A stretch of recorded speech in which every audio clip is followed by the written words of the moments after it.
Friends, இன்றைய தினம் தானியேல் தீர்க்கதரிசியின் புத்தகத்தில் நாம எடுத்து வாசிக்க வேண்டிய பகுதி 5வது அதிகாரம், வசனங்கள் 1 முதல் 4 வரை. வெறும் 4 வசனம் தாங்க. இதுல ஒரு கதையோட அடுத்த ஒரு ராஜா, நெபுகாத்நேச்சருக்கு அடுத்த ராஜா, அதாவது நெபுகாத்நேச்சரோட மகன் பெல்ஷாத்சார். அவன் நெபுகாத்நேச்சரோட அவரோட ஹிஸ்டரி ஒரு 2-3 அதிகாரங்கள்ல இருந்தது. அதுல அவர் எப்படி ஜீவனுள்ள தேவனை தன்னுடைய அகந்தை, பெருமை எல்லாத்தையும் விட்டுட்டு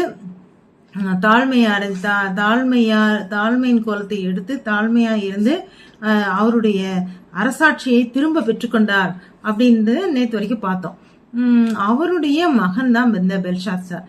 ஆனா அவருக்கு அந்த கஷ்டம்லாம் ஒருவேளை தெரிஞ்சிச்சா தெரியலையான்னு அவங்க அப்பா தானே பார்த்துருக்கலாம்.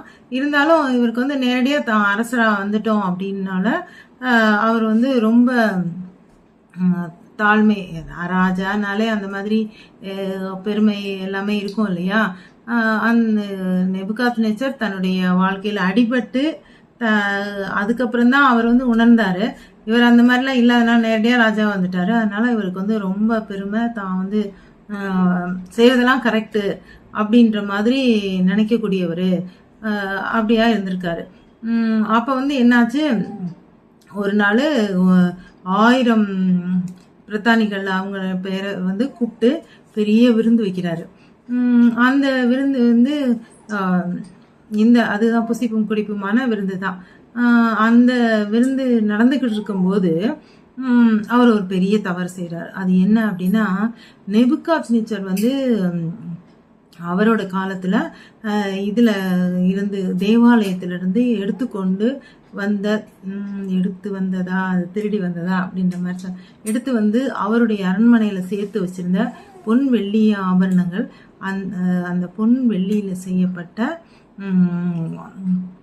புசிக்கிற இது தேவாலயத்துல உபயோகிக்கப்படல ஒரு புனிதமான பாத்திரங்கள்லாம் என்ன செய்யறாரு, அதை எடுத்து அதை அவரோட கஜானால அவர் பத்திரமா வச்சிருந்திருக்காரு.